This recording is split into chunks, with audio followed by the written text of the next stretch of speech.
নবী মুহাম্মদুর রাসূলুল্লাহ সাল্লাল্লাহু আলাইহি ওয়াসাল্লামকে মক্কার কাফের মুশরিকেরা পাগল বলেছিল, জাদুকর বলেছিল।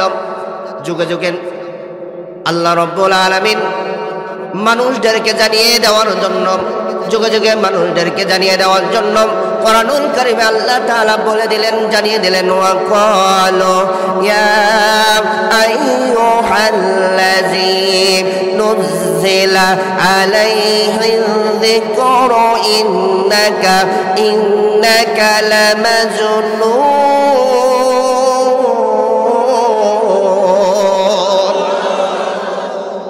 আলহামদুলিল্লাহ সুম্মা আলহামদুলিল্লাহ।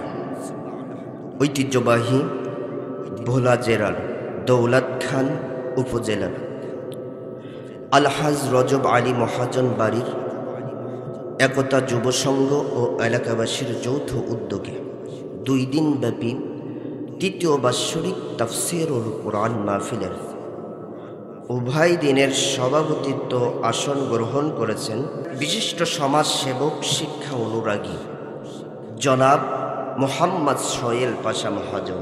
তিনি কি আছেন? তার সম্মান, ইজ্জত দুনিয়া এবং আখিরাতে বৃদ্ধি করে দিন। সবাই বলেন আল্লাহুম্মা আমিন। আপনাদের মাঝে মাগরিবের পর থেকে আলোচনা পেশ করে ধন্য করেছেন বিশেষ আকর্ষণ ইসলামী চিন্তাবিদ, অখিল কণ্ঠস্বর জনাব হযরত মাওলানা এইচ.এম. মাহফুজুর রহমান মুকুল বগুড়া। প্রিয় ভাইয়ের কণ্ঠটাকে কোরআনের জন্য, ইসলামের জন্য, গোটা বিশ্ববাসীর জন্য আল্লাহ তাআলা কবুল করে নেন। সবাই আল্লাহুম্মা আমিন। আরও কথা বলেছেন আপনাদের বিশেষ মুফাসসির, সমাপনী দিবসের বিশেষ মুফাসসির আমার পাশে বসে আছেন। কি সুন্দর নুরানি চেহারা, সুবহানাল্লাহ বলেন। চেহারার মালিক কে? আরো জোরে বলেন। আমার প্রিয় কলিজার টুকরা ভাই, বন্ধু, খুবই আদরের, খুবই কাছের মানুষ। তার প্রশংসা করলে কম হয়ে যাবে। যে আপনাদের এই এলাকার সন্তান, বলবেন যে আমাদের এই এলাকার সন্তান, এত প্রশংসা করার কি দরকার? যাই হোক, বিশিষ্ট ইসলামী চিন্তাবিদ হযরত আল্লামা কোকিল কণ্ঠস্বর, যুগ উপযোগী তাফসীর কারক জনাব হযরত মাওলানা আরাফাত সানি, ঢাকা। প্রিয় ভাইকে আল্লাহ তাআলা তার গোলামকে কোরআনের জন্য, ইসলামের জন্য গোটা বিশ্ববাসীর কাছে কবুল করে নেন। সবাই বলেন আল্লাহুম্মা আমিন। গোটা পৃথিবীর মাঝে যেন কোরআনের দাওয়াত তিনি ছড়িয়ে দিতে পারেন। সবাই বলি আল্লাহুম্মা আমিন। সামনে বসা দিনদার, কোরআন প্রেমিক, ইসলাম প্রেমিক, তাওহীদি জনতা, পদ্মার আড়ালে মা এবং বোনেরা, আলোচনার শ্রোতে, আলোচনার প্রেমী, দোয়া নেওয়ার জন্য আমার অন্তরের স্তর থেকে মোবারকবাদ সালাম জানাই। আসসালামু আলাইকুম ওয়া রাহমাতুল্লাহি ওয়া বারাকাতুহু। আপনারা কি সবাই ভালো আছেন? আলহামদুলিল্লাহ। ভালো রাখার মালিক কে? আল্লাহ। সুখে রাখার মালিক কে? আল্লাহ। দুঃখে রাখার মালিক কে? আল্লাহ। কষ্ট দেওয়ার মালিক কে? দোষ কার? আল্লাহ। মাঝে মাঝে কিন্তু আমি পরীক্ষা করব আমার কথা আপনারা বুঝতে পারছেন কি? আমার এই যেটুকু কথা বলেছি আপনারা কি বুঝতে পারছেন? যাই হোক, আমি তো আপনাদের বাংলাদেশেরই মানুষ, আমি দেশ থেকে দেশের বাহিরেও কথা বলি। তারা যদি বুঝতে পারে, আপনারা তো অবশ্যই বুঝতে পারবেন। পারবেন না? অল্প কিছু সময় আপনাদের কাছ থেকে যদি নেই, সন্তান হিসাবে, ছেলে হিসাবে, ভাই হিসাবে দিতে পারবেন ইনশাআল্লাহ। যিনি আপনাকে আমাকে সুখে রেখেছেন, সেই রব্বে করিমের দরবারে সেই মাগরিবের পর থেকে শত শত মানুষের মধ্য থেকে হাতে গোনা কয়েকজনকে বাছাই করে কোরআনের মজলিসে যিনি বসার মতন তৌফিক দিলেন, সেই আল্লাহ সুবহানাহু ওয়া তাআলার দরবারে কালিমাতুল সুজুদ পাঠ করি। সবাই বলে আলহামদুলিল্লাহ। রব্বানা লাকাল হামদ হামদান কাসীরান তয়্যিবান মুবারাকান ফি। দুরূদ ও সালাম পাঠ করি বিশ্ব মানবতার মুক্তির দূতের প্রতি, যে নবী অন্ধকার যুগে এসে যুগটাকে আলোকিত করেছিল, যে নবী বর্বরতার যুগে এসে যুগটাকে আলোকিত করেছিল, যে নবী আপনার আমার জন্য মুআল্লিম শিক্ষক, যে নবী কঠিন বিভীষিকার ময়দানে মানুষের মাথার কাছে সূর্যটা যখন চলে আসবে, মানুষের মাথার মগজগুলো টকবক টকবক করে ফুটান্ত পানির মতন ফুটতে থাকবে, মানুষেরা দিশেহারা হয়ে এক প্রান্ত থেকে আর এক প্রান্তে দৌড়ে যাবে। কেউ যাবে তার মায়ের কাছে, কেউ যাবে তার ভাইয়ের কাছে, কেউ যাবে বাপের কাছে, কেউ যাবে মায়ের দাদার কাছে, দাদির কাছে। সবাই দূর দূর করে ওই দিন তাড়িয়ে দেবে। কিন্তু আপনার আমার কলিজার টুকরা নবী নবী মুহাম্মদুর রাসূলুল্লাহ সাল্লাল্লাহু আলাইহি সাল্লাম সিজদায় পড়ে ইয়া উম্মতি বলে কাঁদবেন ততক্ষণ পর্যন্ত, যতক্ষণ পর্যন্ত নবীজির সমস্ত উম্মতকে জাহান্নামের আযাব থেকে বাঁচিয়ে জান্নাতে না দেওয়া হবে, ততক্ষণ পর্যন্ত নবীজি ইয়া উম্মতি বলে কাঁদবেন। সেই নবীর উম্মত হিসাবে আমরা গর্বিত না খুশি? সেই নবীদের প্রতি যদি গর্বিত হয়ে থাকেন, ভক্তি করে কেউ কৃপণতা করবেন না, কণ্ঠটাকে চেপে রাখবেন না, কণ্ঠটাকে উজাড় করে বলি সাল্লাল্লাহু আলাইহি ওয়াসাল্লাম। দোয়া মাগফিরাত কামনা করি সেই সব ভাইদের জন্য যারা দ্বীনের জন্য, কোরআনের জন্য, ইসলামের জন্য তাদের তাজা জীবনকে উৎসর্গ করে দিয়েছেন বদরের মাঠ থেকে আজ পর্যন্ত। আল্লাহ সুবহানাহু ওয়া তাআলা এই সমস্ত মধ্যে মুজাহিদদেরকে জান্নাতের উচ্চ মাকাম দান করেন। সবাই আল্লাহুম্মা আমিন। আরও দোয়া করি বাংলাদেশের স্বৈরাচার দূর করার জন্য যে সমস্ত ভাইয়েরা, যে সমস্ত কলিজার টুকরা সন্তানেরা বুকের তাজা রক্ত জমিনে ঢেলে দিয়েছেন, আল্লাহ সুবহানাহু ওয়া তাআলা ওই সমস্ত মধ্যে মুজাহিদদেরকে যেন জান্নাতের উচ্চ মাকাম দান করেন। সবাই আল্লাহুম্মা আমিন। আমার ভাইয়েরা, ভূমিকায় যাব না, সরাসরি কথা বলবো ইনশাআল্লাহ। আমার ভাইয়েরা, আমি যে আয়াতে কারিমা আপনাদের সামনে তেলাওয়াত করেছি, সেই তেলাওয়াতকৃত আয়াতের পরিচয়টা আমরা জেনে নিই। পবিত্র কোরআনুল কারীমের সূরা সংখ্যা কত? সবাই বলেন 114। এই 114টি সূরার মধ্যে আমি আপনাদের সামনে 68 নম্বর সূরার প্রথম 4 আয়াত তেলাওয়াত করেছি। এই সূরার আয়াত সংখ্যা 52, রুকু সংখ্যা 2, বাক্য সংখ্যা 301, অক্ষর সংখ্যা 1289টি।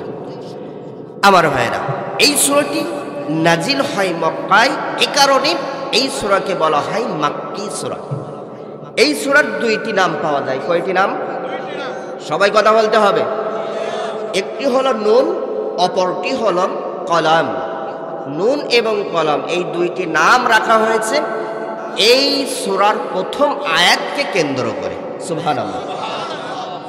এই সূরার প্রথম আয়াতে আল্লাহ তাআলা বললেন নুন ওয়াল কলামি ওয়া মা ইয়াসতুরুন। নুনও আছে, কলমও আছে। এই কারণে মুফাসসিরগণ বলেছেন এই সূরার এই 2টি নাম এই সূরার প্রথম আয়াতকে কেন্দ্র করে রাখা হয়েছে। এবার আসেন, তাহলে সংক্ষিপ্ত পরিচয় আমরা জেনে নিলাম, যা থেকে কথা শুনবো তার পরিচয়টা আমরা জেনে নিলাম। এবার আসেন, তেলাওয়াতকৃত আয়াতের শানে নজুল কি, নাজিলের কারণ কি জানা দরকার কি দরকার না? যদি শানে নজুল জানি, যদি নাজিলের কারণ জানি, তাহলে অর্থ বোঝা আমাদের জন্য সহজ হবে। আমার ভাইয়েরা, নবী করিম সাল্লাল্লাহু আলাইহি ওয়াসাল্লাম এর কাছে যখন আল্লাহ সুবহানাহু ওয়া তাআলা এই ঐশী গ্রন্থ কোরআনুল কারীম নাজিল করা শুরু করলেন, নাজিল করা আরম্ভ করে দিলেন, ঠিক ওই সময় মক্কার দৃশ্যপট পরিবর্তন হয়ে গেল। 40 বছর পর্যন্ত মক্কার কাফের মুশরিকেরা মুহাম্মাদুর রাসূলুল্লাহ সাল্লাল্লাহু আলাইহি ওয়াসাল্লামের ব্যাপারে তাদের কোনো অভিযোগ ছিল না। 40 বছর পর্যন্ত মক্কার কাফের মুশরিকদের চোখের সামনে মুহাম্মাদুর রাসূলুল্লাহ সাল্লাল্লাহু আলাইহি ওয়াসাল্লাম বড় হয়েছেন, চলাফেরা করেছেন। এই 40 বছর পর্যন্ত মুহাম্মাদুর রাসূলুল্লাহ সাল্লাল্লাহু আলাইহি ওয়াসাল্লামের ব্যাপারে তাদের কোনো অভিযোগ ছিল না। বরঞ্চ তারা বলত, এই গোটা মক্কা এবং মদিনার মধ্যে যদি কোনো ব্যক্তি সত্যবাদী ব্যক্তি থাকে, সৎ আলাপী ব্যক্তি থাকে, সে হলো আমাদের মুহাম্মদ। আমরা বলি সাল্লাল্লাহু আলাইহি ওয়াসাল্লাম। মক্কার কাফের মুশরিকেরা তারা বলতো, এই আরব জাহানের মধ্যে, গোটা আরব জাহানের মধ্যে যদি কোনো ব্যক্তি আমানতদার থেকে থাকে, সে হলো আর কেউ নয়, সে হলো আর কেউ নয়, সে হলো আমাদের মুহাম্মদ। আমরা বলি সাল্লাল্লাহু আলাইহি ওয়াসাল্লাম। এই 40 বছর পর্যন্ত মুহাম্মদকে ভালোবেসেছেন, তাদের সাথে ভালো ব্যবহার করেছেন। মুহাম্মাদের বিরুদ্ধে তাদের কোনো অভিযোগ ছিল না, কোনো দোষ ছিল না। কিন্তু হেরা গুহায় নবী মুহাম্মাদুর রাসূলুল্লাহ সাল্লাল্লাহু আলাইহি ওয়াসাল্লামের কাছে এই ঐশী গ্রন্থ, আসমানি কিতাব আল্লাহ সুবহানাহু ওয়া তাআলা যখন নাজিল করা শুরু করলেন, যখন নাজিল করা আরম্ভ করে দিলেন, ঠিক ওই সময় থেকে মক্কার ওই সমস্ত কাফের মুশরিকেরা যারা মুহাম্মাদুর রাসূলুল্লাহ সাল্লাল্লাহু আলাইহি ওয়াসাল্লামকে আল আমিন বলেছিল, as-সাদিক বলেছিল, এই কোরআন নাজিল হওয়ার কারণে ওই সমস্ত কাফের মুশরিকেরা মুহাম্মদকে বলতে লাগলো কাজ্জাব, মিথ্যাবাদী। আরো জোরে বলেন নাউজুবিল্লাহ। আমার ভাইরা, আমার নবীজি মিথ্যাবাদী ছিলেন। আরো জোরে, তারা যে শুধু কাজ্জাব, মিথ্যাবাদী বলেছে তাই নয়, তাই নয়। কোরআন নাজিল হওয়ার কারণে মুহাম্মাদুর রাসূলুল্লাহ সাল্লাল্লাহু আলাইহি ওয়াসাল্লামকে বলতে লাগলো শায়র, জাদুকর, কাহিন, গণক, শায়র, কবি, মজনুন, পাগল। আমার ভাইরা, এভাবে নবী মুহাম্মাদুর রাসূলুল্লাহ সাল্লাল্লাহু আলাইহি ওয়াসাল্লামকে এই কোরআনের জন্য কাফের মুশরিকেরা, তৎকালীন কাফের মুশরিকেরা বিভিন্নভাবে গালিগালাজ করতে লাগলো, বিভিন্নভাবে ঠাট্টা করতে লাগলো। নবীজির কোনো দোষ ছিল না, কোনো দোষ ছিল না, কোনো অপরাধ ছিল না। নবী মুহাম্মাদুর রাসূলুল্লাহ সাল্লাল্লাহু আলাইহি ওয়াসাল্লাম কারোর ঘর বাড়ি দখল করে নাই, টাকা পয়সা সম্পদ কারোর দখল করে নেই নাই। মুহাম্মাদুর রাসূলুল্লাহ সাল্লাল্লাহু আলাইহি ওয়াসাল্লামের কোনো অপরাধ ছিল না। একটাই অপরাধ ছিল, আল্লাহর জমিনে আল্লাহর কোরআনের আইন বাস্তবায়ন করা, কোরআনের কথা বলার কারণে মক্কার কাফের মুশরিকেরা মুহাম্মাদুর রাসূলুল্লাহ সাল্লাল্লাহু আলাইহি ওয়াসাল্লামকে পাগল, জাদুকর, মিথ্যাবাদী বলতে লাগলো। আরো জোরে বলেন নাউজুবিল্লাহ। আবার ভাইরা, তাহলে বোঝা গেল তৎকালীন জামানায়, যে জামানায় এই কোরআন নাজিল হয়েছিল, ওই জামানায় নবী মুহাম্মাদুর রাসূলুল্লাহ সাল্লাল্লাহু আলাইহি ওয়াসাল্লামকে মক্কার কাফের মুশরিকেরা গালি দিয়েছিল কোরআনের জন্য। আজকের যুগে আমরা দেখতে পাই, এই কোরআনের কথা যারাই বলেন, কোরআনের তাফসীর যারা করে, কোরআনের হক কথাগুলো যারা বলে, ঠিক এই জামানার ইসলাম বিদ্বেষী, কোরআন বিদ্বেষী মানুষেরা ওই সমস্ত আলেম উলামাদেরকে, কোরআনের পাখিদেরকে রাজাকার, জঙ্গিবাদ, মৌলবাদ গালিগালাজ করে।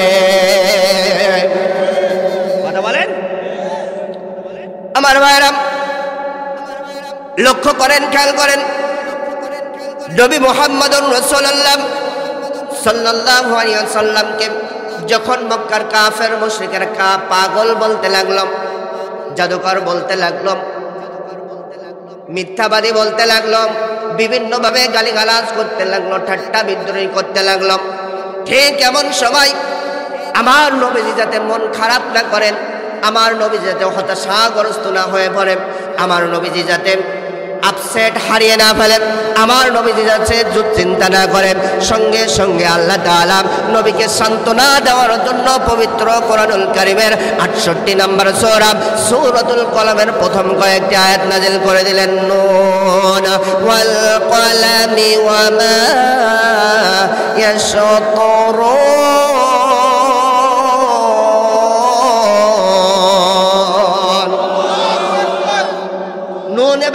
রবের কসম, যা দিয়ে আমরা লিপিবদ্ধ করি, মা আনতা বিনি'মাতি রাব্বিকা বিমাজনুন।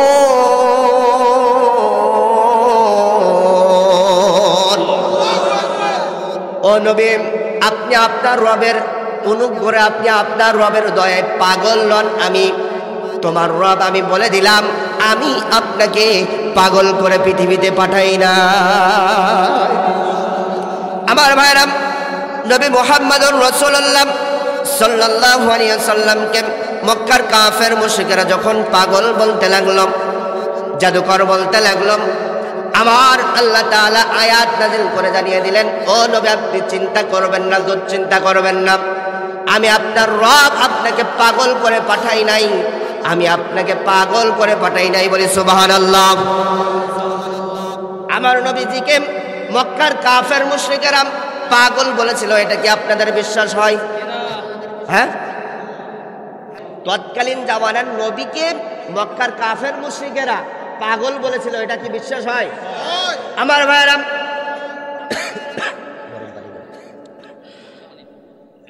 নবী মুহাম্মদুর রাসূলুল্লাহ সাল্লাল্লাহু আলাইহি ওয়াসাল্লামকে মক্কার কাফের মুশরিকেরা পাগল বলেছিল, জাদুকর বলেছিল। যুগে যুগে আল্লাহ রাব্বুল আলামিন মানুষদেরকে জানিয়ে দেওয়ার জন্য, যুগে যুগে মানুষদেরকে জানিয়ে দেওয়ার জন্য কোরআনুল কারীমে আল্লাহ তাআলা বলে দিলেন, জানিয়ে দিলেন, ওয়া ক্বালু ইয়া আইয়ুহাল্লাযী নুযিলা আলাইহিল যিকরু ইন্নাকা লামাজনুন।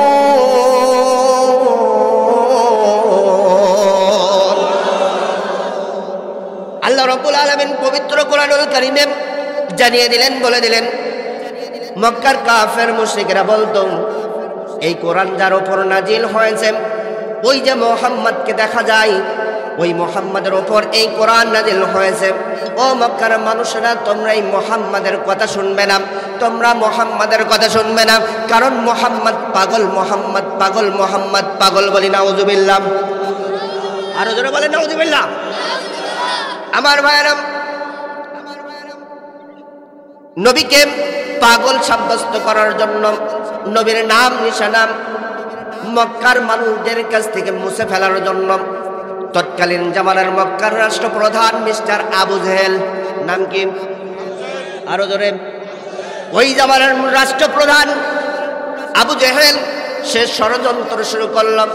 তার নেতা কর্মীদেরকে, ছেলেদেরকে এক জায়গায় ডাকলেন, ডেকে বলতে লাগলেন, ও আমার কর্মী ভাইরা, আমাদের এই মক্কার মধ্যে তো হজের সময় এসে গিয়েছে, অন্য দেশ থেকে মানুষেরা হজ করতে আসবে, আমাদের এই দেশে তো ব্যবসার সময় হয়ে গিয়েছে, অন্য দেশ থেকে ব্যবসায়ীরা, অন্য রাষ্ট্র থেকে ব্যবসায়ীরা ব্যবসা করার জন্য তো আমাদের এই মক্কায় আসবে। আর যদি এসেই যদি হাজিগণরা, ব্যবসায়ীরা এসেই যদি মুহাম্মদুর রাসূলুল্লাহ সাল্লাল্লাহু আলাইহি সাল্লামের ওই সুন্দর নূরানী চেহারাটা যদি দেখে, মুহাম্মদুর রাসূলুল্লাহ সাল্লাল্লাহু আলাইহি সাল্লামের ওই জবান থেকে সুন্দর সুন্দর কথাগুলো যদি তারা শোনে, তাহলে সঙ্গে সঙ্গে মুহাম্মদের হাতে হাত দিয়ে তারা ইসলাম ধর্ম গ্রহণ করে নিবে। আমার ভাইরা, মক্কার রাষ্ট্রপ্রধান মিস্টার আবু জেহেল ষড়যন্ত্র শুরু করলো, কি করা যায়, কি করা যায়, কি করা যায়। ও নেতা কর্মীরা বলো, মুহাম্মদকে মক্কার মানুষের কাছ থেকে কিভাবে কালারিং করা যায়, কিভাবে মুহাম্মদকে পচানো যায়, মুহাম্মদের নাম নিশানা মুছে ফেলা যায়, বলো। আমার ভাইরা, সঙ্গে সঙ্গে তৎকালীন জামানার মিস্টার আবু জেহেল বলতে লাগলো, একটা কাজ করি, একটা কাজ করি, একটা কাজ করি। অন্য রাষ্ট্র থেকে, অন্য দেশ থেকে এই মক্কার মধ্যে প্রবেশ করার জন্য পথ রয়েছে, রাস্তা রয়েছে 12টা। জোরে বলেন কয়টা? আরো জোরে। 12টা রাস্তা রয়েছে। এই 12টা রাস্তায় আমাদের লোকগুলো নিযুক্ত করে দেব, আমাদের লোকগুলো লেলিয়ে দেব, নারী পুরুষ দিয়ে লেলিয়ে দেব, টাকা লাগে টাকা দেব, গাড়ি লাগে গাড়ি দেব, অর্থ লাগে অর্থ দেব, বাড়ি লাগে বাড়ি দেব, নারী লাগে নারী দেব, জাল চাই তাই দেব। তবু আমাদের এই লোক 12টা পয়েন্টে, 12টা রাস্তায় আমাদের লোকগুলো লেলিয়ে দেব।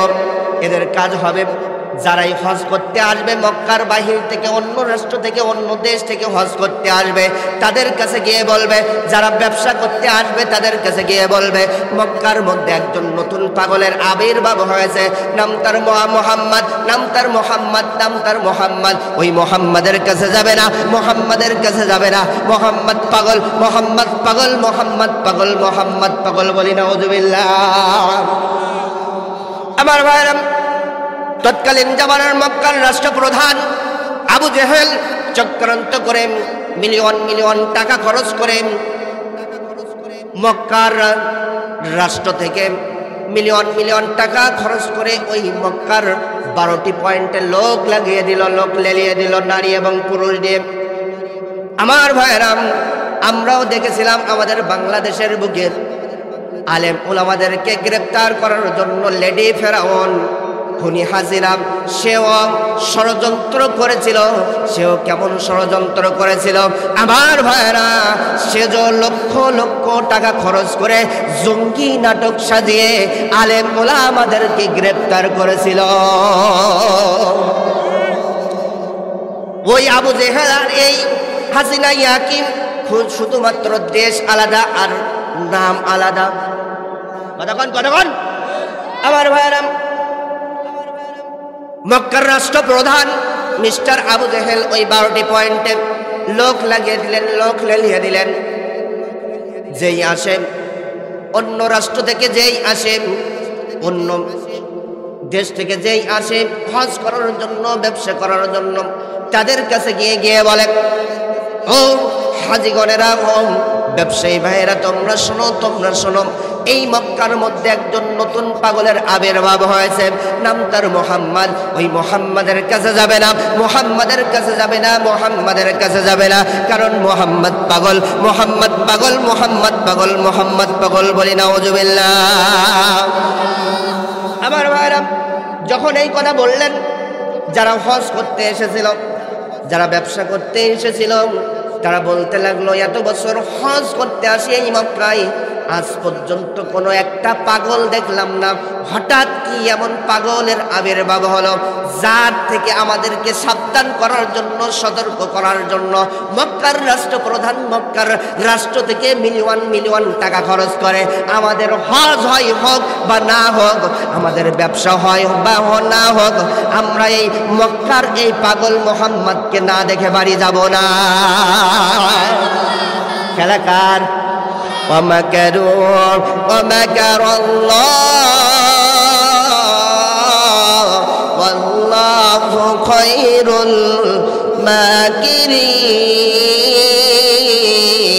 الماكرين। খেলা শুরু হয়ে গেছে। দেখবেন যদি কোনো ব্যক্তিকে বলা হয় এ অমুক জায়গায় বলে একটা পাগল এসেছে, ওই পাগলের সামনে গেলেই কিন্তু কামড় মারতেছে। মানুষের দেখবেন একটা স্বভাব খারাপ, ওই পাগল নড়িচড়ি হলেও গাছের আপচালতে হোক আর দেয়ালের আপচালতে হোক, ওই পাগল দেখি। কথা বলেন, কথা বলেন। আমার ভাইরা, মক্কার রাষ্ট্রপ্রধান বললাম মোহাম্মদ পাগল, মোহাম্মদকে দেখতে যাবে না। যারা ব্যবসা করতে এসেছিল তারা বলতে লাগলো, আমাদের ব্যবসা হয় হোক আর না হোক, আমাদের হজ হোক বা না হোক, আমরা মোহাম্মদ নামের পাগল না দেখে বাড়ি যাব না। এই কথা বলেন তারা দল বেঁধে, আমার ভাইয়েরা, দল বেঁধে দল বেঁধে দল বেঁধে মুহাম্মদকে দেখতে ছুটলেন, মুহাম্মদকে দেখার জন্য ছুটে চললেন।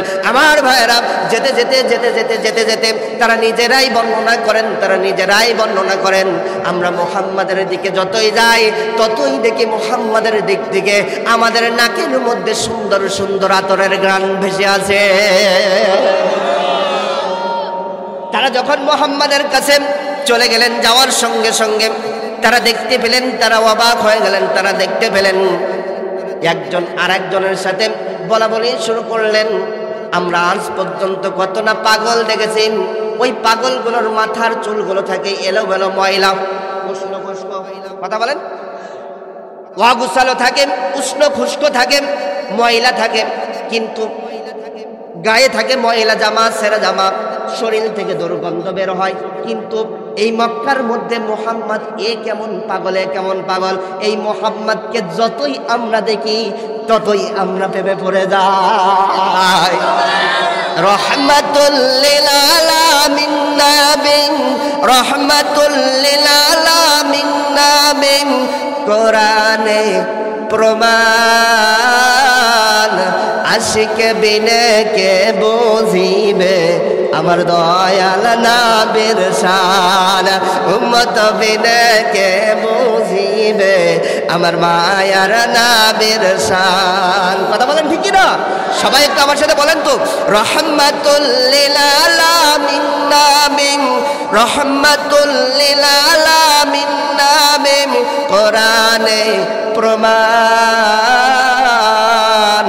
আশিক বিনে কে বুঝিবে আমার দয়াল নবীর শান উম্মত বিনে কে বুঝিবে আমার মায়ার নবীর শান নবী আমার মদিনারি বলবো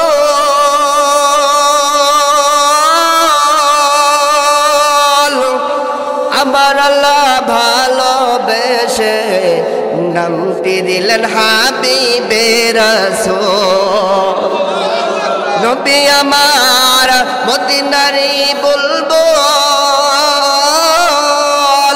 আমার আল্লাহ প্রেম করিয়া নামটি দিলেন হাবিবে রাসূল ওই নবীকে ভুল বুঝিলে ওই নবীকে ভুল বুঝিলে থাকবে না ঈমান আশিক বিনে কে বুঝিবে আমার দয়াল নবীর শান উম্মত বিনে কে বুঝিবে আমার মায়ার নবীর শান আমার মায়েরা যে কথা বলতেছিলাম মক্কার কাফের মুশরিকেরা যারা মুহাম্মদকে পাগল বলেন ওই সমস্ত ব্যবসায়ীদেরকে ওই সমস্ত হাজীদেরকে মুহাম্মাদের কাছ থেকে দূরে রাখার জন্য চেষ্টা করতেছিল ঠিক তারাই যখন মুহাম্মদকে দেখতে পেল তারা যখন মুহাম্মাদের প্রেমে পড়ে গেল মুহাম্মদকে ডাক দিয়ে বলতে লাগলো ও মুহাম্মদ বলো বলো বলো আজ পর্যন্ত আমরা কতই না পাগল দেখেছি তাদের মাথার চুলগুলো থেকে উষ্ণ কুষ্কম গায়ে থেকে সেরা জামা গা থেকে শরীর থেকে পচা দুর্গন্ধ বের হয় কিন্তু মুহাম্মদ ও মুহাম্মদ তুমি কেমন পাগল তুমি কেমন পাগল তুমি কেমন পাগল তোমার আমরা যতই দেখি ততই আমরা তোমার প্রেমে পড়ে যাই মুহাম্মাদুর রাসূলুল্লাহ সাল্লাল্লাহু আলাইহি সাল্লাম জবান ছেড়ে ডাক দিয়ে বলতে লাগলেন ও মক্কার ব্যবসায়ী ভাইরা হজ করতে আসা ভাইরা তোমরা শোনো এই যারা আমাকে পাগল বলতেছেন মিথ্যাবাদী বলতেছেন এরাই আমাকে মক্কার এই সমস্ত মানুষেরা আমাকে আল আমিন বলেছিল আর সাদিক বলেছে কিন্তু যখনই আমার কাছে এই কোরআন নাযিল হয়েছে আর আমি তাদের কাছে গিয়ে বলেছি লা ইলাহা ইল্লাল্লাহ আল্লাহ ছাড়া কোনো মাবুদ নাই কোনো ইলাহ নাই তিনি এক এবং অদ্বিতীয় এই কথা যখনই আমি বলেছি সঙ্গে সঙ্গে ওই সমস্ত কাফের মুশরিকেরা মক্কার কাফের মুশরিকেরা আমাকে পাগল বলেছে জাদুকর বলেছে আমার ভাইয়েরা জাদুকর বলেছে এই কথা সঙ্গে সঙ্গে যখন শুনতে পেলেন যারা ব্যবসা করতে এসেছিল হজ করতে এসেছিল তারা ডাক দিয়ে বলতে লাগলেন ও মুহাম্মদ বুঝতে পেরেছি আবুল আহাব ক্ষমতালোভী গদিলোভী আমরা আর আবুল আহাবের দলে নেই আমরা আর আবু জেহেলের দলে নেই আপনার বরকতময় হাতটা বাড়িয়ে দিন এখনই আমরা আপনার হাতে হাত দিয়ে কালিমা পড়তে চাই নবী মুহাম্মদুর রাসূলুল্লাহ সাল্লাল্লাহু আলাইহি সাল্লাম বরকতময় হাতটা বাড়িয়ে দিলেন সঙ্গে সঙ্গে যারা হজ করতে এসেছিল যারা ব্যবসা করতে এসেছিল মক্কায় তারা সবাই কালিমা পড়ে নিলেন লা ইলাহা ইল্লাল্লাহ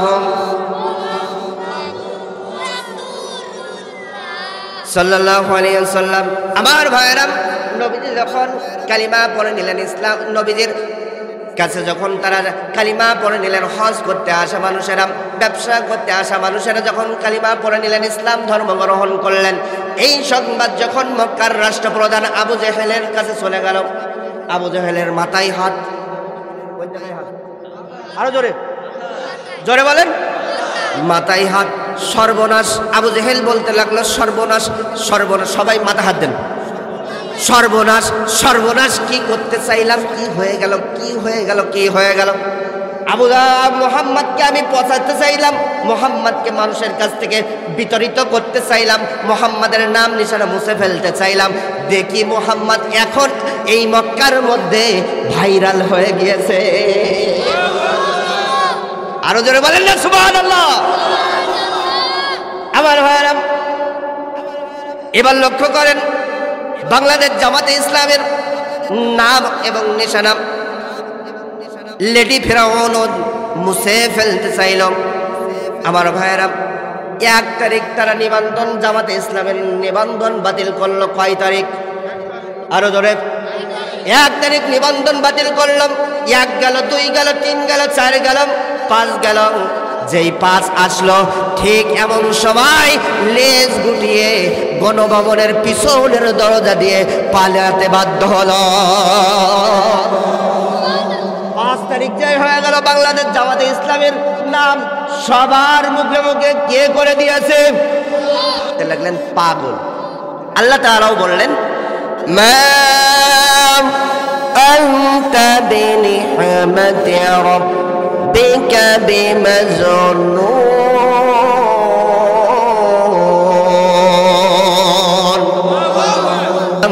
আপনি পাগল না। আল্লাহু আকবার বলেন। নবীকে পাগল বলেছিল কাফের মুশরিকেরা, মক্কার তৎকালীন জামানার কাফের মুশরিকেরা।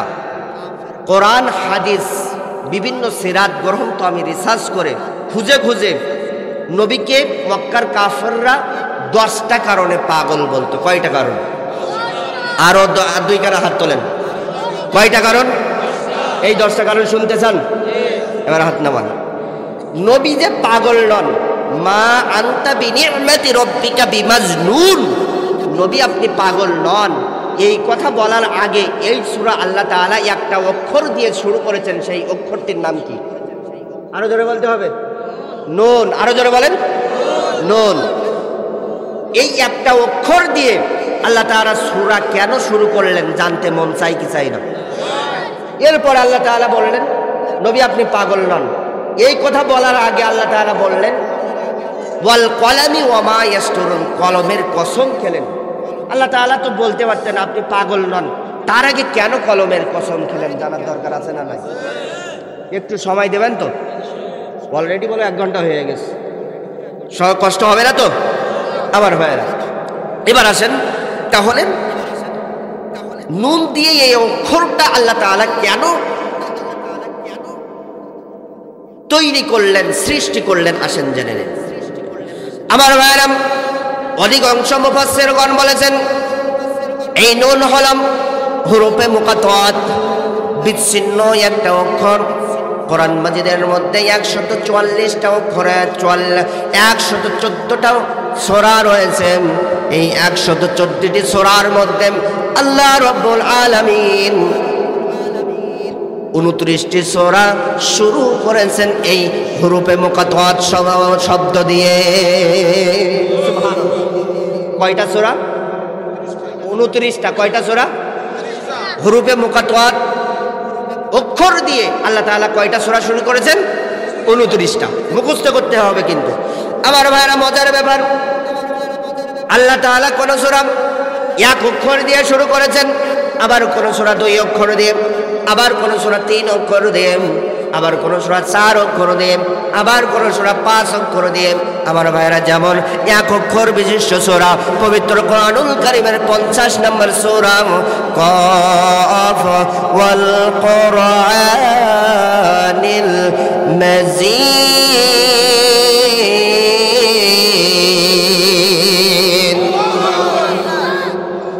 1 অক্ষর দিয়ে আল্লাহ তাআলা সূরা শুরু করেছেন, আবার শুরু করেছেন 1 অক্ষর দিয়ে, নুন। কয় অক্ষর? আরো জোরে বলেন। এরপর আবার 2 অক্ষর দিয়ে শুরু করেছেন, হামিম,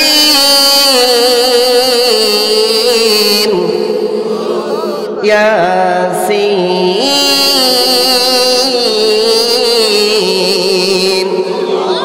এরপর আবার 3 অক্ষর দিয়ে শুরু করেছেন, আলিফ লাম মিম।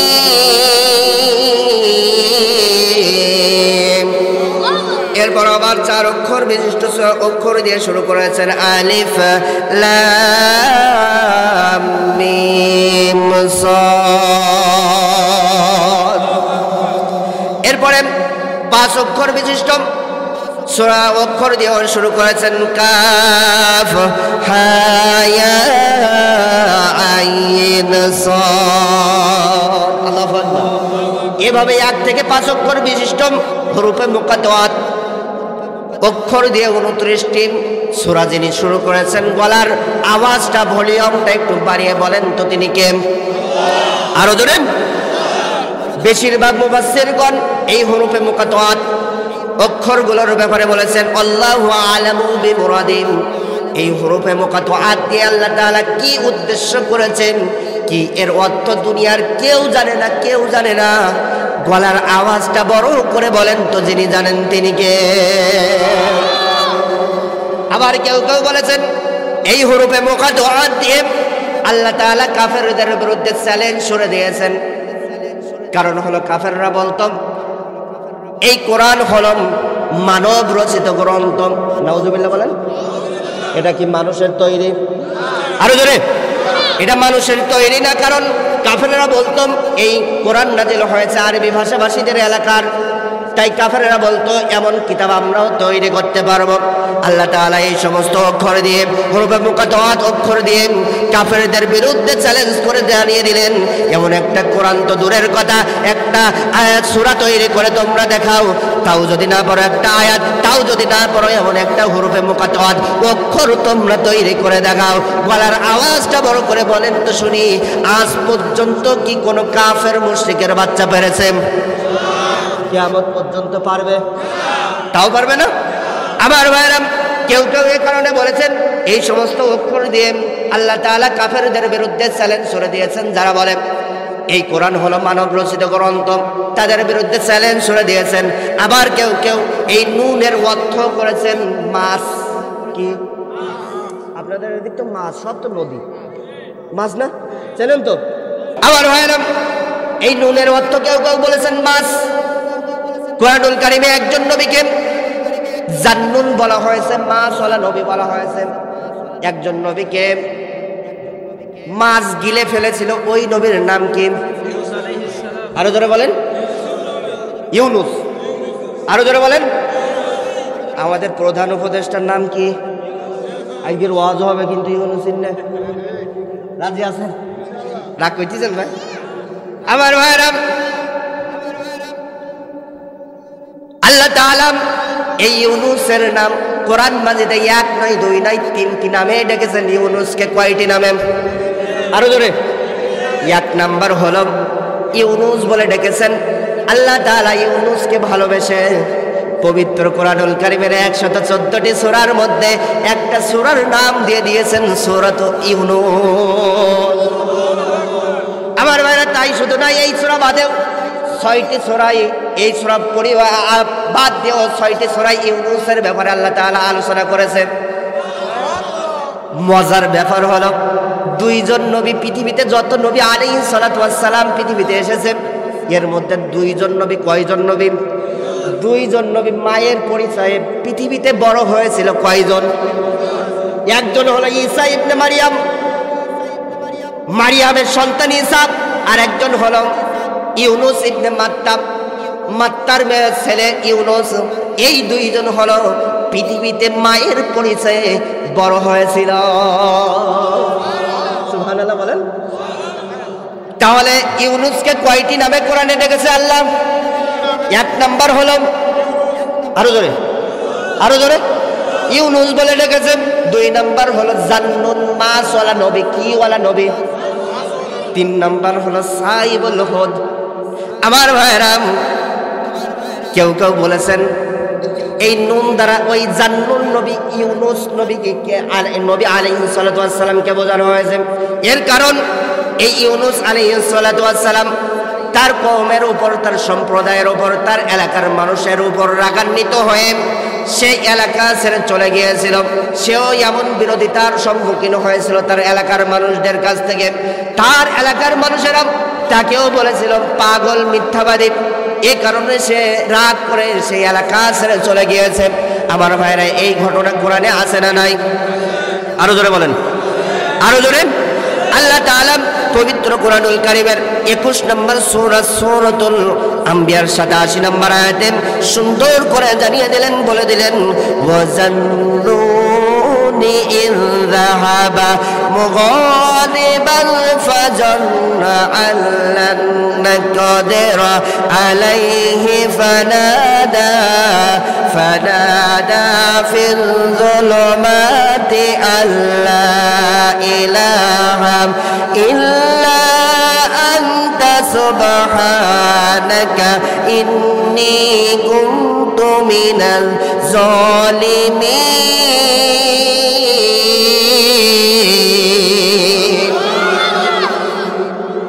আল্লাহ তাআলা বললেন স্মরণ করো সেই জান্নুনের কথা, মাশাআল্লাহ নবীর কথা, ইউনুস আলাইহিস সালাতু ওয়াস সালামের কথা।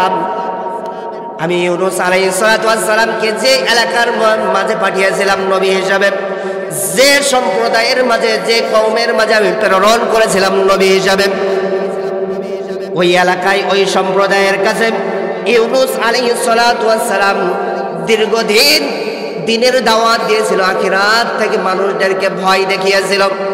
দিনের দাওয়াত দীর্ঘদিন দেওয়ার পরে ইউনুস আলাইহিস সালাতু ওয়াস সালামের দাওয়াত কেউ গ্রহণ করলো না, সবাই বর্জন করলো। সবাই বলল, ও ইউনুস, আমি তোমার দাওয়াত গ্রহণ করব না, তোমার দাওয়াত আমরা গ্রহণ করব না, বর্জন করলাম। আমার ভাইরা, ইউনুস আলাইহিস সালাতু ওয়াস সালাম এই যে দীর্ঘদিন দাওয়াত দিলেন, এরপরে যে তারা দাওয়াতটা প্রত্যাখ্যান করলেন, রিজেক্ট করলেন, বাতিল করে দিলেন, ইউনুস আলাইহিস সালাতু ওয়াস সালাম রেগে গেলেন।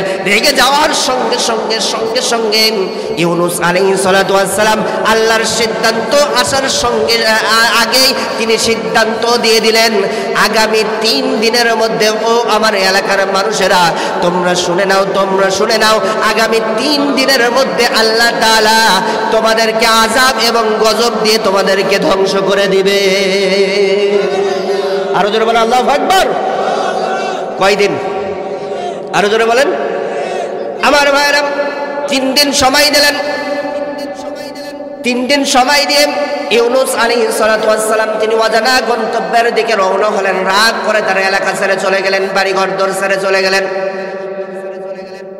এদিকে ইউনুস আলাইহিস সালাতু ওয়াস সালামের এলাকার সমস্ত মানুষেরা ইউনুসের দাওয়াত গ্রহণ না করলে কি হবে, বর্জন করলে কি হবে, তাকে তারা মনে মনে ভালোবাসত, তাকে তারা নবী হিসাবে মানত।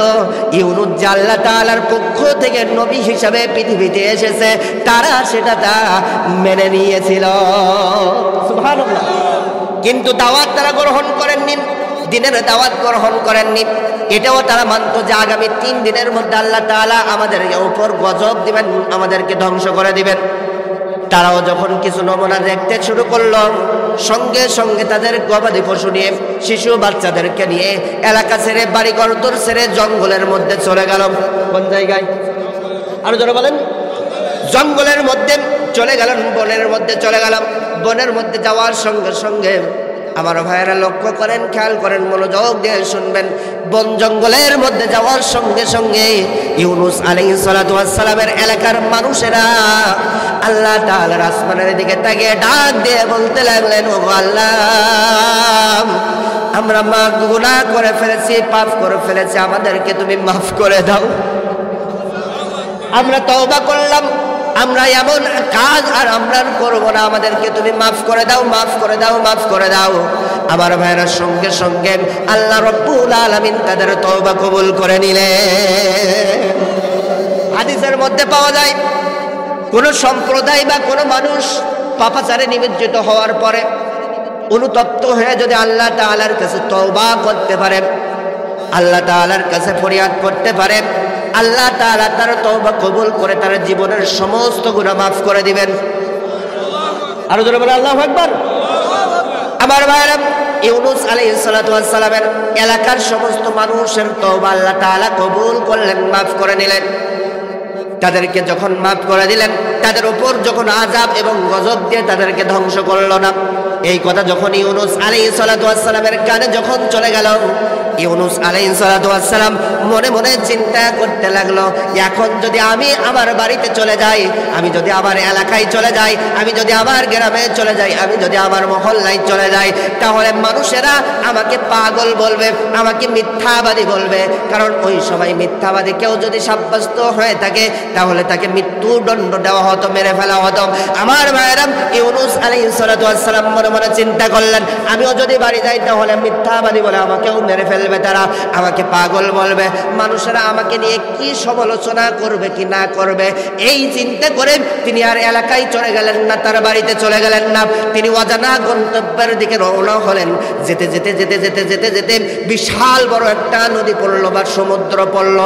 এখন ওই সমুদ্র পার হওয়ার জন্য, নদী পার হওয়ার জন্য নৌকা বা জাহাজের দরকার আছে না নাই? আরো ধরে বলেন। লেডি ফিরাউনের নৌকা না, কিন্তু ওই নৌকা কিন্তু ডুবে গেছে, ও আর সোজা হবে না। কিন্তু আমার ভাইরা খেয়াল করেন, লক্ষ্য করেন, ইউনূস আলাইহিস সালাতু ওয়াস সালাম নদীর পাড়ে নৌকার জন্য অপেক্ষা করে। কিছু সময় পর বিশাল বড় একটা নৌকা অথবা জাহাজ চলে আসলো। ইউনূস আলাইহিস সালাতু ওয়াস সালাম সঙ্গে সঙ্গে ওই জাহাজের উপর উঠলেন। ওই জাহাজ ইউনূস আলাইহিস সালাতু ওয়াস সালামকে নিয়ে মাছ দরিয়ায় চলে গিয়েছে। আমার ভাইয়েরা, মাছ দরিয়ায় যখন চলে গিয়েছে, এদিকেও যখন কোনো দেখা যায় না, এদিকেও কোনো যখন গাছপালা দেখা যায় না, সামনেও দেখা যায় না, পিছনে দেখা যায় না, ডানে দেখা যায় না, বামে দেখা যায় না, ঠিক এমন গভীরে যখন চলে গিয়েছে, মাছ দরিয়ায় চলে গিয়েছে, আল্লাহ তাআলা ঠিক এমন সময়, আমার ভাইয়েরা, ঠিক এমন সময় ঝড় শুরু করে দিলেন, তুফান শুরু করে দিলেন, নদীর পানির মধ্যে ঢেউ শুরু হয়ে গেল। ঠিক এমন সময় ওই জাহাজের নাবিক দৌড়ে চলে এসে ডাক দিয়ে বলতে লাগলো, ও যাত্রী ভাইরা, ও যাত্রী ভাইরা, একজন ব্যক্তি বেশি হয়ে গিয়েছে। কয়জন ব্যক্তি? আরো জোরে, আরো জোরে। একজন ব্যক্তি বেশি হয়ে গিয়েছে। এই একজন ব্যক্তিকে যদি আমরা এই পানির মধ্যে মাছ ধরে যদি আমরা না ফেলে দেই, ধাক্কা মেরে যদি না ফেলে দেই, তাহলে অবশ্যই অবশ্যই অবশ্যই অবশ্যই আমরা এই মাছ দরিয়ায় জাহাজে যত মানুষ রয়েছে সবাই হাবুডুবু খেয়ে মারা যাব। আমার ভাইরা বলেন তো শুনি, কেউ ইচ্ছা করে কি ওই মাছ দরিয়ায় ঝাঁপ দেবে? কেউ কি মরতে চায়? আমার ভাইরা, কেউ রাজি হয় না, কেউ রাজি হয় না। ওই জাহাজের যে নাবিক ছিল, ওই নাবিক সঙ্গে সঙ্গে ডাক দিয়ে বলতে লাগলো, তাহলে একটা কাজ করা যাক, জাহাজে যত যাত্রী রয়েছে সমস্ত যাত্রীর আমরা সবার নাম আমরা একটা কাগজে লিখবো, কাগজে লিখে আমরা লটারি করব। ওই লটারিতে যার নাম উঠে আসবে ওকেই আমরা এই নদীর মধ্যে, মাছ দরিয়ার মধ্যে ধাক্কা মেরে মাছ দরিয়াতে ফিরিয়ে দেব। আল্লাহু আকবার। আমার ভাইরা, সমস্ত মানুষের লটারি করলেন, নাম লিখে লটারি শুরু করলেন। একটা কাগজ যখন তুললেন, আল্লাহ তাআলার খেলা শুরু হয়ে গেল। কাগজটা যখনই খুললেন, দেখা গেল ওই লটারির মধ্যে ইউনূস আলাইহিস সালাতু ওয়াস সালামের নাম উঠে এসেছে। আরো জোরে বলেন সুবহানাল্লাহ। লটারির কাগজের ইউনূসের নাম দেখে ইউনূসের লটারির দিকে একবার তাকাই, ইউনূসের দিকে একবার তাকাই। তারা বলতে লাগলো, না না না না না, এত সুন্দর মানুষকে আমরা কিভাবে নদীতে ফেলে দেই? আরো ধরে, এত সুন্দর নুরানি চেহারার মানুষকে, ইউনূসকে আমরা কিভাবে ধাক্কা মেরে ফেলে দেই? কেউ কি ফেলে দিতে চাবে? আরো ধরে বলেন। তারা বলতে লাগলো, না না না, আমরা ফেলে দিতে পারবো না, ফেলে দিতে পারবো না, এত সুন্দর মানুষকে যে আমরা ফেলে দিতে পারবো না, আমরা আবার লটারি করব। পুনরায় দ্বিতীয়বার লটারি শুরু করলেন। লটারি আবার যখন তুলেছে, দেখা গেল আল্লাহর কারিশমা শুরু হয়ে গেল। ওই দ্বিতীয়বার লটারির মধ্যে ইউনূস আলাইহিস সালাতু ওয়াস সালামের নাম উঠে এসেছে। ইউনূসের লটারির দিকে একবার তাকাই, নামের দিকে একবার তাকাই, আর ইউনূস আলাইহিস সালাতু ওয়াস সালামের দিকে তাকাই। না না না না, এত সুন্দর যুবককে আমরা কিভাবে পানিতে ফেলে দেব? আল্লাহর খেলা দেখেন, কি খেলা দেখেন। তারা সবাই বলতে লাগলো, না না, এত সুন্দর নুরানি চেহারার যুবককে আমরা ফেলে দিতে পারবো না। আমার ভাইরা, তারা বলতে লাগলো, আমরা আবার লটারি করব। তৃতীয়বার আবার লটারি শুরু করলেন। আমার ভাইরা, একটা কাগজ যখন তুললেন, আল্লাহর খেলা শুরু হয়ে গেল। সঙ্গে সঙ্গে ওই তৃতীয়বার ইউনূস আলাইহিস সালাতু ওয়াস সালামের নাম উঠে এসেছে। তৃতীয়বার ওই ইউনুসের নাম উঠে আসে। লটারির দিকে তাকাই আর বলে, না না না না, এত সুন্দর যুবককে আমরা ফেলে দিতে পারবো না, পানিতে মেরে ফেলতে পারি না, এভাবে আমরা ধাক্কা মেরে পানিতে ফেলে দিয়ে তাকে মারতে পারি না। আমার ভাইয়েরা, ইউনুস আলাইহিস সালাতু ওয়াস সালাম এটি বুঝতে পারলেন।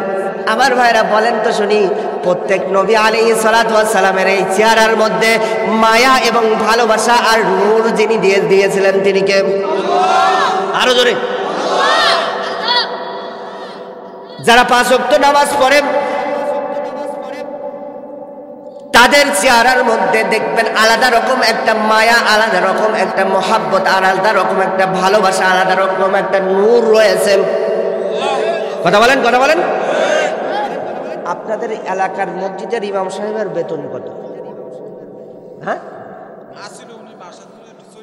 কত? তাই কত? একটা আনুমানিক 2000 পিছন থেকে ওই কথা আর কর না। কত? 3000। আল্লাহু আকবার। ইমাম সাহেবের 3000 টাকা বেতন দেন। কয় হাজার? আর জোরে। কিন্তু ওই 3000 টাকায় ইমাম সাহেবের বেতন 3000 টাকা পেলে কি হবে?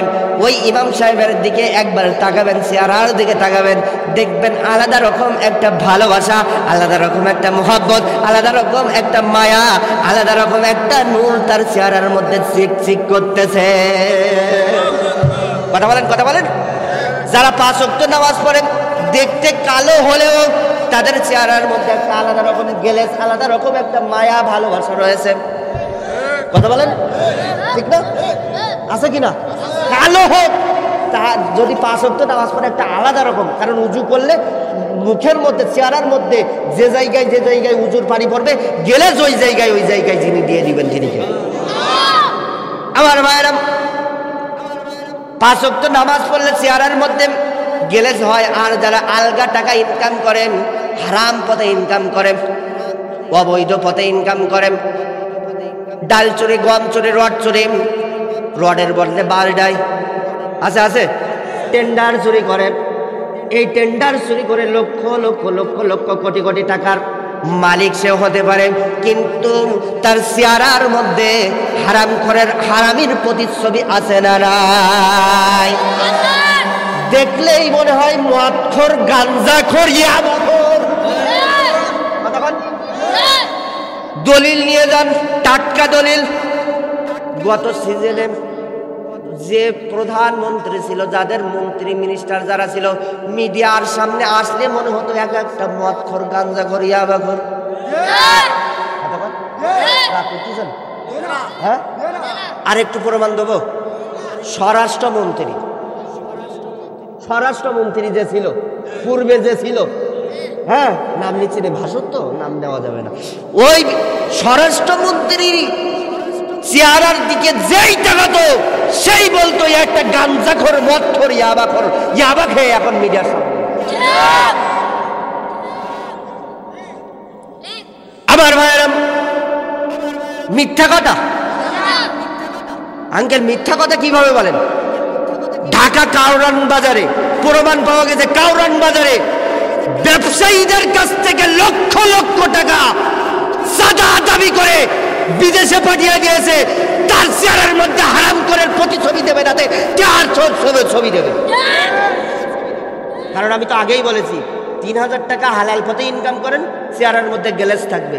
আর ওই হারাম পথে লক্ষ কোটি টাকা ইনকাম করেন, চেহারার মধ্যে হারামের প্রতিছবি যিনি দিবেন।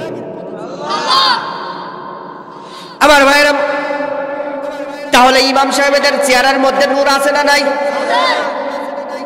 যত নবী আলাইহিস সালাতু ওয়াস সালাম পৃথিবীতে এসেছে তাদের চেহারার মধ্যে নূর পয়দা করে দিয়েছেন তিনি কে? ইউনুসের চেহারার মধ্যে গেলেস আছে না নাই?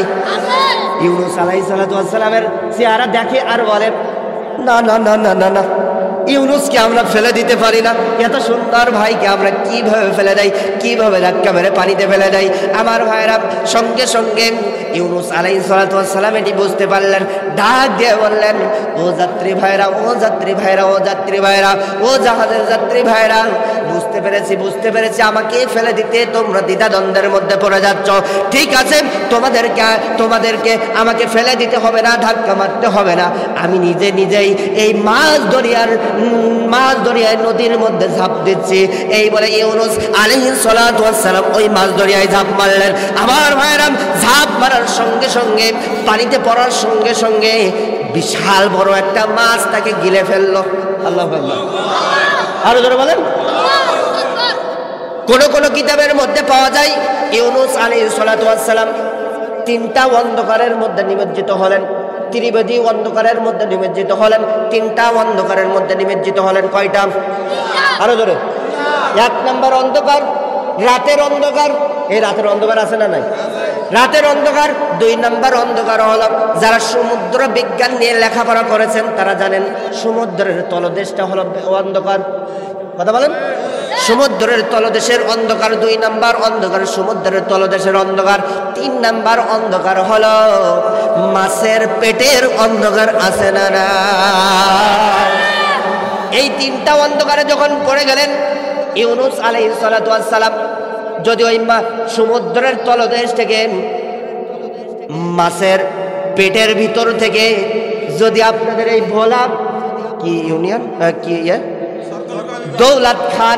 দৌলত খান উপজেলার মানুষদেরকে যদি ডাকে বলে যে ও দৌলত খান এলাকার মানুষেরা, ও ভোলার মানুষেরা, আমাকে এই বিপদ থেকে উদ্ধার করো, মনে হয় আপনারা ছুটে যাবেন উদ্ধার করতে?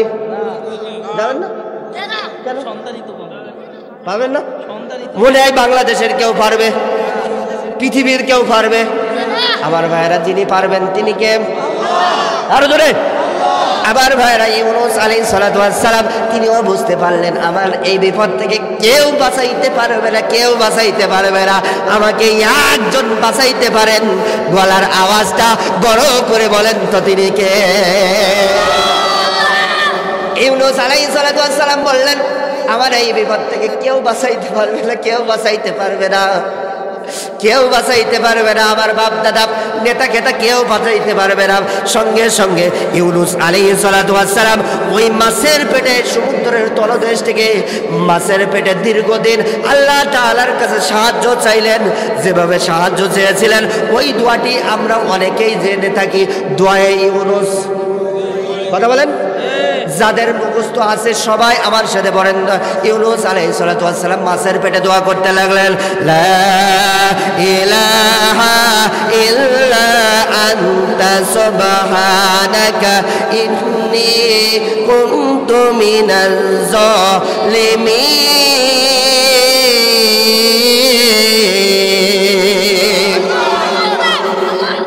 ইউনুস আলাইহিস সালাতু ওয়াস সালাম দোয়া করলেন, ও আল্লাহ, আপনি ছাড়া কোনো রব নাই, কোনো ইলাহ নাই, আপনি হলেন একমাত্র উপাস্য, আপনি হলেন আমার রব। ও আল্লাহ, আমি আমার নিজের উপর জুলুম করেছি, অন্যায় করেছি। ও আল্লাহ, এই অন্যায়ের জন্য আপনি আমাকে এই মাছ ধরে সমুদ্রের মাছের পেটে আমাকে আপনি এভাবে মেরে ফেলবেন না। ও আল্লাহ, মেহেরবানি করে আপনি একমাত্র আমার এই বিপদ থেকে উদ্ধার করনেওয়ালা ব্যক্তি। ও আল্লাহ, মেহেরবানি করে এই বিপদ থেকে আপনি আমাকে হেফাজত করে। ডাক শুনবেন যিনি, তিনি কে? আমার ভাইরা, ইউনুস আলাইহিস সালাতু ওয়াস সালাম মাছের পেটে, সমুদ্রের তলদেশে মাছের পেটে দীর্ঘদিন যখন এই দোয়া করলেন, আল্লাহ তাআলা তার ডাকে সাড়া দিলেন। ডাকে সাড়া দিয়ে সঙ্গে সঙ্গে বললেন, ফাস্তাজাবনা লাহু ওয়া নাযায়নাহু মিনাল গাম্মি ওয়া কাযালিকা নুনজিল মুমিনিন।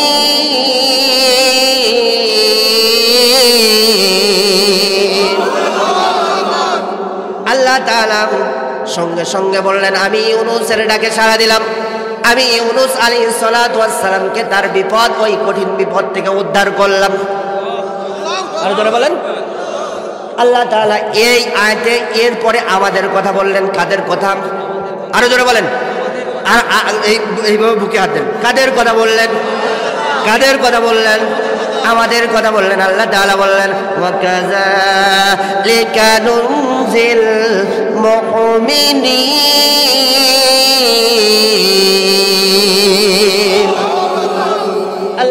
তাআলা বললেন, এভাবে ইউনূসের মতন বিপদে কোনো ঈমানদার মুমিন বান্দা বান্দি যদি পড়ে, আমার কাছে যদি প্রার্থনা করতে পারে, আমার কাছে যদি ওই বিপদ থেকে রক্ষা করার জন্য আমার কাছে যদি দোয়া করতে পারে, আমি রব্বে কারীম আমি তার ওই ঈমানদার মুমিন বান্দা বান্দিকে ওই বিপদ থেকে হেফাজত করব। তাহলে কাদের বিপদ থেকে উদ্ধার করবে? আরো জোরে বলেন। ঈমানদার মুমিন ব্যক্তিদেরকে। কাদেরকে? আরো জোরে, আরো জোরে। এখন ঈমানদার কারা? 16 বছর নির্যাতন খেয়েছে যারা, অবৈধভাবে জুলুম করেছে যারা, তারা কি ঈমানদার? আরো জোরে বলেন। ও পালানোর পরে ইন্ডিয়ায় বসে নাকি দোয়াই ইউনূস পড়তে চাচ্ছে, কিন্তু পাইতিস না, কারণ ভাসুরির নাম তো মানে উপদেষ্টা প্রধান না, ও যতই ইউনূস পড়তেও বলছি না, কি বিপদের রে পড়িছে রে, কারণ ভাসুরির নাম কি নেওয়া যায়? কথা বলেন। কারণ উপদেষ্টা প্রধান এখন ওই যে ইউনূস পড়বে, দোয়াই ইউনূস পড়বে, তাও ওর একটু উপায় নেই। আমার ভাইরা, কারণ আল্লাহ তাআলা যখন ধরেন, ফেরাউনকেও যখন ধরেছিলেন নীল নদের পানিতে চুপিয়ে চুপিয়ে মেরেছিল, নমরুদকে যখন ধরেছিল ওর তওবা করার সুযোগ দেয় নাই, আবুল আহাব আবু জেহেলকেও তওবা করার সুযোগ দেয় নাই, আমাদের বাংলাদেশের লেডি ফেরাউন 16 বছর তওবা করার দ্বারা হাত নামান। তাহলে এই নুনের ব্যাখ্যা গেল, জানার দরকার আছে না নাই? আরো জোরে বলেন। আমার ভাইরাম, আল্লাহ তাআলা সর্বপ্রথম কলম সৃষ্টি করেছেন। কি সৃষ্টি করেছেন? আরো জোরে। বুখারী শরীফের হাদিস, নবী মুহাম্মদুর রাসূলুল্লাহ সাল্লাল্লাহু আলাইহি ওয়াসাল্লাম বললেন, ইন্না আউয়ালু মা খালাকাল্লাহুল কলম, নিশ্চয়ই আল্লাহ তাআলা সর্বপ্রথম কলম সৃষ্টি করেছেন। কি? আরো জোরে বলেন। কলম সৃষ্টি করেছেন। আল্লাহ তাআলা কলম সৃষ্টি করেন, কলমকে ডাক দিয়ে বললেন, ও কলম উক্তুব, তুমি লেখো। আল্লাহ তাআলার কলম ডাক দিয়ে বললেন, মা যা উক্তুব, ও আল্লাহ আমি কি লিখবো, কি লিখবো? আল্লাহ তাআলা সঙ্গে সঙ্গে আদেশ করলেন, সঙ্গে সঙ্গে বলে দিলেন, উক্তুব মা ইয়া কাহিনুন ইলা ইয়াউমিল কিয়ামাত, কিয়ামত পর্যন্ত যা যা যা যা ঘটবে তাই তাই তুমি লিখে রাখো। তাহলে সর্বপ্রথম আল্লাহ তাআলা কি সৃষ্টি করেছেন? আরো জোরে বলেন। এখন প্রশ্ন হলো, এই আসমান জমিন সৃষ্টির কত বছর আগে আল্লাহ তাআলা কলম সৃষ্টি করেছেন? জানা দরকার আছে না? আমার ভাইরা, অন্য হাদিসে আল্লাহর নবী জনাবে মুহাম্মদুর রাসূলুল্লাহ সাল্লাল্লাহু আলাইহি ওয়াসাল্লাম বললেন, কাতাবাল্লাহু মাকাদিরুল খালাইকি ক্বাবলা আন ইয়াখলুকাস সামাওয়াতি ওয়াল আরদ বি50 আলফ সানাত। আল্লাহ তাআলা এই আসমান জমিন সৃষ্টির 50,000 বছর আগে, কত হাজার বছর আগে? 50,000 বছর আগে আল্লাহ তাআলা কলম সৃষ্টি করে তাকদীর লিখে রেখেছেন। বলি আল্লাহু আকবার। তাহলে আসমান জমিন নবমণ্ডল ভূমণ্ডল সৃষ্টির কত হাজার বছর আগে আল্লাহ তাআলা কলম সৃষ্টি করেছেন? আরো জোরে। 50,000 বছর আগে। আমার ভাইরা, এই কলম দ্বারা আল্লাহ তাআলা কেন কলমের কসম খেলেন? এবার দেখেন আমার ভাইরা, কাফেরেরা বলতো, ও মুহাম্মদ তুমি না আমাদের চোখের সামনে বড় হয়েছ, তুমি না আমাদের চোখের সামনে দৌড় মারামারি করেছো, দৌড়াদৌড়ি করেছো, চলাফেরা করেছো, তুমি হঠাৎ করে নবী হলে কেমনে? তুমি হঠাৎ করে নবী ও নবুয়ত দাবি করো কেমনে? তুমি তো পাগল হয়ে গিয়েছো, তুমি তো পাগল হয়ে গিয়েছো, তোমাকে আমরা নবী হিসেবে মানি না, নবী হিসেবে মানি না। আমার ভাইরা, এই কলমের কসম খেয়ে আল্লাহ তাআলা বললেন, ওরে দুনিয়ার কাফের মুশরিকরা, আহাম্মকেরা, তোমরা শুনে নাও, তোমরা শুনে নাও, আমার নবীজি হঠাৎ করে নবী হয় নাই, নবী হয় নাই। এই আসমান জমিন সৃষ্টির আগে 50,000 বছর আগে আমি কলম সৃষ্টি করে কুদরতি কলম দিয়ে লিপিবদ্ধ করে রেখেছিলাম। আমার নবীজি পৃথিবীতে নবী হিসাবে প্রেরণ হবে। অতএব আমার নবীকে, ওই নবীকে নিয়ে যারাই কটূক্তি করবে, ব্যঙ্গ করবে, হো ভোলাবাসী, জীবন দিতে হলে জীবন দিতে রাজি, কিন্তু আমাদের কলিজার টুকরা নবীজির বিরুদ্ধে যেই ব্যঙ্গ করবে, যেই কথা বলবে, জিহ্বা টেনে ছিটতে বাংলার তৌহিদি জনতারা দ্বিধা করবে না। কথা বলেন ঠিক কিনা? আমার বিরুদ্ধে কথা বললে আমি মেনে নেবো, আমার দাদার বিরুদ্ধে কথা বললে মেনে নেবো, দলের বিরুদ্ধে কথা বললে মেনে নেবো, কিন্তু কলিজার টুকরা নবীর বিরুদ্ধে যাই কথা বলবে তার জিহ্বা টেনে কুত্তা দিয়ে খাওয়াইতে বাংলার তৌহিদি জনতা যেটা করবে না, করবে না, করবে না।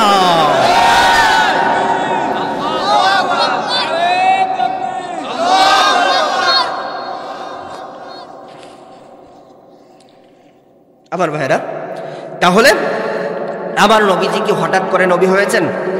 এ কারণে নবীজিকে আল্লাহ তাআলা কলমের কসম খেলেন। এবার আসেন, নবীজিকে মক্কার কাফের মুশরিকেরা পাগল বলতো।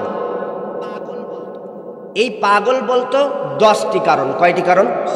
আরো জোরে বলতে হবে। আমি কোরআন হাদিস বিভিন্ন সিরাত গ্রন্থ খুঁজে খুঁজে রিসার্চ করে বাহির করেছি 10টি কারণে মুহাম্মদুর রাসূলুল্লাহ সাল্লাল্লাহু আলাইহি সাল্লামকে মক্কার কাফের মুশরিকেরা পাগল বলতো। এখন জোরে বলেন তো কয়টি কারণে? আরো জোরে। এই 10টি কারণ শুনতে রাজি আছেন তো?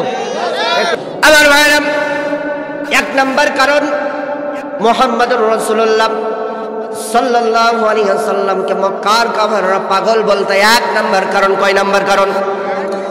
নবীজি শিরিক পূর্ণ সমাজের মধ্যে শিরিকে নিমজ্জিত, শিরিকে ডুবে থাকা মানুষদের কাছে গিয়ে বলল, লা ইলাহা ইল্লাল্লাহ, আল্লাহ ছাড়া কোনো মাবুদ নাই, কোনো ইলাহা নাই, তিনি এক এবং অদ্বিতীয়, তার সাথে কারোর শরীক করলে চলবে না। আমার ভাইয়েরা, নবীজি যখন লা ইলাহা ইল্লাল্লাহর দাওয়াত দিলেন, নবীজিকে মক্কার কাফের মুশরিক বেঈমানের বাচ্চারা মুহাম্মদুর রাসূলুল্লাহ সাল্লাল্লাহু আলাইহি ওয়াসাল্লামকে পাগল বলল। আর যারা বলেন নাউযুবিল্লাহ। আমার ভাইয়েরা, প্রমাণ নিয়ে যান পবিত্র কোরআনুল কারীমের 37 নম্বর সূরা সূরাতুস সাফফাতের 35 এবং 36 নম্বর আয়াতে আল্লাহ রাব্বুল আলামিন সুন্দর করে জানিয়ে দিলেন, বলে দিলেন, ইন্নাহুম কানু ইযা কিলা লাহুম লা ইলাহা ইল্লাল্লাহ ইস্তাকবিরুন।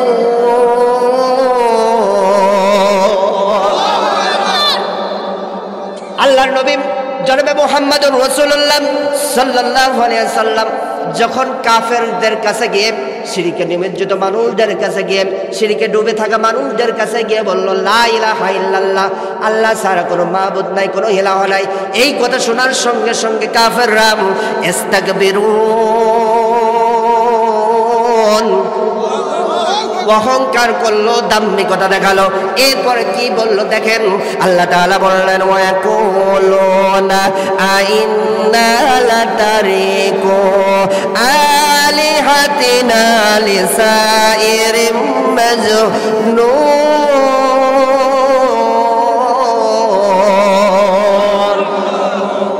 আমার ভাইরা, নবী মুহাম্মদুর রাসূলুল্লাহ সাল্লাল্লাহু আলাইহি সাল্লাম যখন লা ইলাহা ইল্লাল্লাহর দাওয়াত দিলেন, সঙ্গে সঙ্গে কাফের মুশরিকেরা বলল, আমরা কি এই পাগলের কথাই, কার কথাই? আরো জোরে। পাগলের কথায় আমাদের দেব দেবীদের পূজা থেকে কি আমরা বিরত থাকতে পারি? আরো জোরে বলেন। যখন নবীজি কালিমার দাওয়াত দিলেন, লা ইলাহা ইল্লাল্লাহ বললেন, তখন কাফেররা বলল, আমরা কি এই পাগলের কথাই আমাদের মুক্তি পূজাদেরকে থেকে কি আমরা বর্জন হতে পারি, চলে আসতে পারি? আমার ভাইরা, তাহলে বোঝা গেল নবীজি যখনই লা ইলাহা ইল্লাল্লাহর দাওয়াত দিয়েছেন, কোরআনের দাওয়াত দিয়েছেন, তখনই মক্কার কাফের মুশরিক বেঈমানের বাচ্চারা নবীকে গালি দিয়েছে, মিথ্যাবাদী বলেছে, নবীকে পাগল বলেছে। ঠিক আজকের জামানায় কোরআনের কথা যারাই বলে, ওই সমস্ত আলেমদেরকে ইসলাম বিদ্বেষীরা, কোরআন বিদ্বেষীরা, রাজাকার মৌলবাদ জঙ্গিবাদ গালিগালাজ করে। কি শুধু নাম আলাদা, দেশ আলাদা। আমার ভাইরা, তাহলে 1 নম্বর কারণ লা ইলাহা ইল্লাল্লাহর দাওয়াত দেওয়ার কারণে। কয় নম্বর? কি কারণ? মনে রাখতে হবে, লা ইলাহা ইল্লাল্লাহর দাওয়াত দেওয়ার কারণে।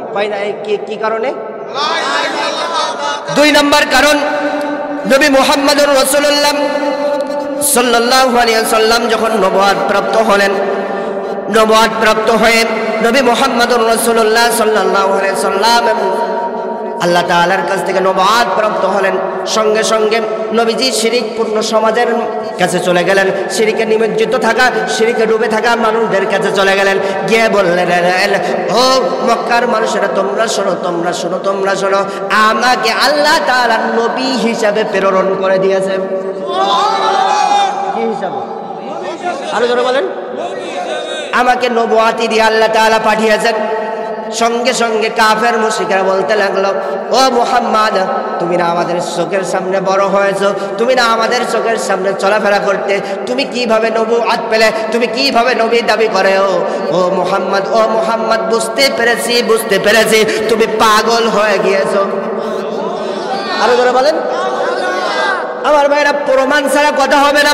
প্রমাণ নিয়ে যান পবিত্র কোরআনুল কারীমের 44 নম্বর সূরা, সূরাতুদ দুখান 13 এবং 14 নম্বর আয়াতে আল্লাহ তাআলা সুন্দর করে জানিয়ে দিলেন, বলে দিলেন, আন্না লাহুমুয যিকরা ওয়া ক্বাদ জাআহুম রাসূলুম মুবিন।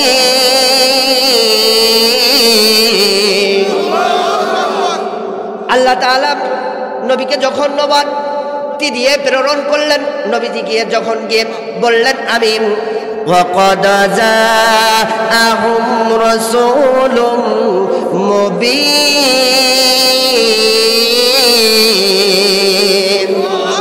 তোমাদের মাঝে আমি নবী হিসেবে, রসূল মুবিন হিসেবে আল্লাহ তাআলা আমাকে পাঠিয়েছেন। তোমরা আমাকে নবী হিসেবে মেনে নাও, নবী হিসেবে গ্রহণ করো। আমার ভাইরা, সঙ্গে সঙ্গে আল্লাহ রাব্বুল আলামিন সঙ্গে সঙ্গে কাফেররা কি বলেছিল এবার দেখেন, সুম্মা তাওয়াল্লাউ আনহু ওয়া ক্বালু মুআল্লিমুম মাজনুন।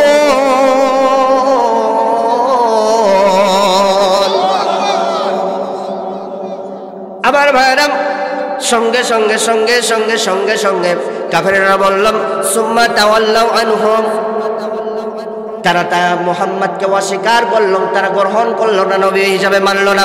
সঙ্গে সঙ্গে তারা বলল, কাফেরেরা বলল, ওয়া ক্বালু মুআল্লিমুম মাজনুন।